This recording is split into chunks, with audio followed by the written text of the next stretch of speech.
Depuis la mi-janvier, aux abords de Dunkerque, l'on entend résonner fifres et tambours. Dans les armoires, les robes de matantes, chapeaux et perruques en tout genre commençaient à vibrer. L'heure était arrivée, la bande de Dunkerque marquait l'ouverture des Trois Joyeuses.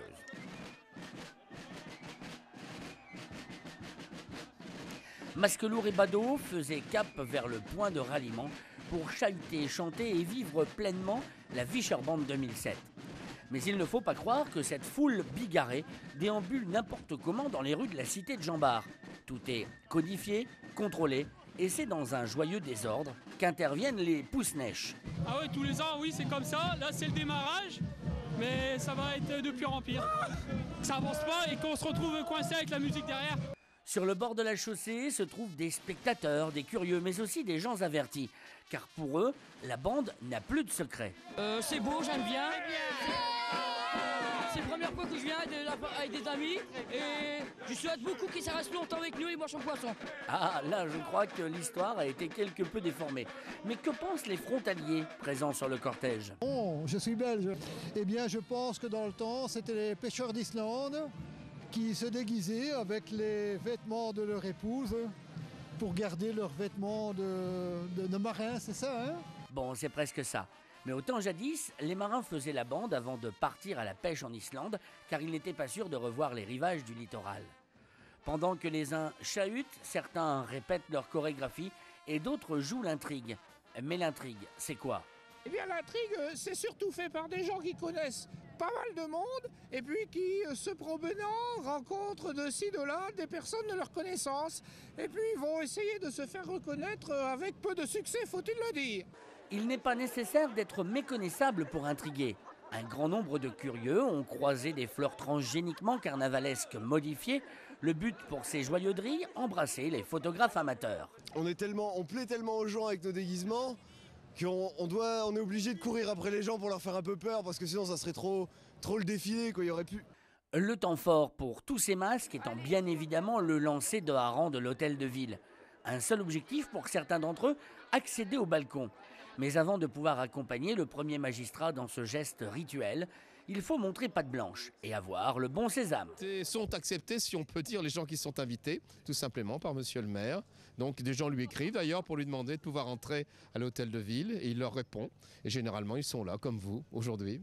Arrivés au premier étage de la mairie, de nombreux carnavaleux essaieront de charmer Bruno ou Stéphane pour pouvoir lancer les Keepers en compagnie de Michel Delbar. Oui, c'est vrai que c'est la porte la plus recherchée. La difficulté, c'est simplement de pouvoir le dire avec le sourire et que les gens puissent le comprendre rapidement. C'est le balcon du maire, où sont jetés les 6 homards. Voilà, donc en grande partie c'est le balcon principal de l'hôtel de ville. C'est le rêve de beaucoup de carnavaleux, je pense. À l'ouverture des portes du balcon, la clameur venue de la foule donnera des frissons à l'ensemble des lanceurs de harengs. Voir cette foule tendre les mains vers le ciel en espérant attraper le fameux homard restera gravé dans leur mémoire.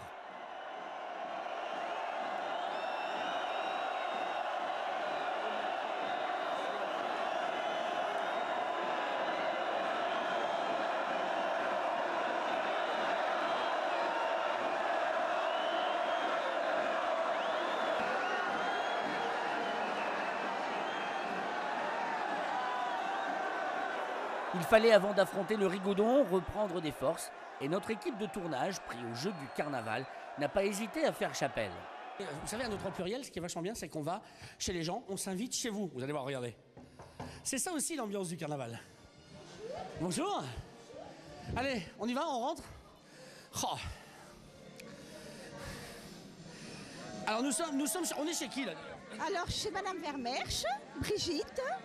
Alors Brigitte, le carnaval c'est important pour vous? Une fois par an, j'aime bien quand même faire le carnaval. C'est vrai que ça m'intéresse quand même. Vous avez une super situation sur la place Jean Bart.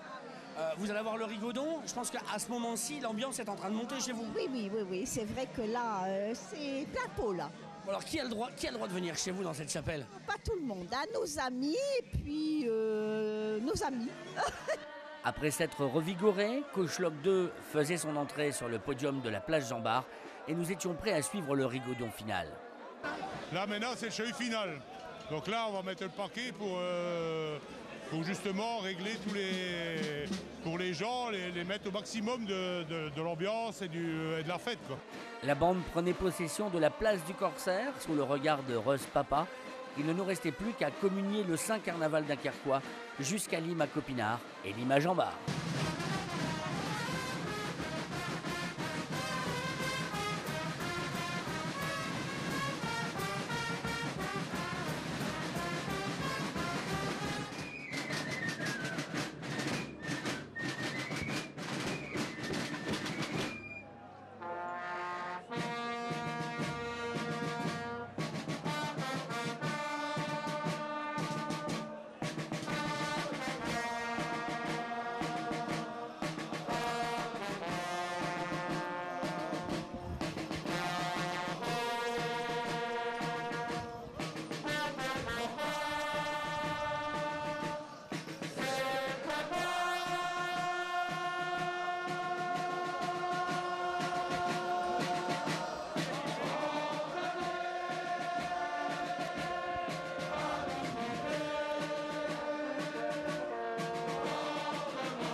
Comment les gars? Ah, superbe comme d'habitude. C'est bien, on m'avait trouvé un super déguisement, j'ai un beau chapeau, un petit sac à main. Ah, mais tu dois le mettre aussi. Ah, bah vas-y. Voilà. Tu le mets pas, ça sert à rien. Voilà, et ben c'était. Et mon petit sac à main. À ta main.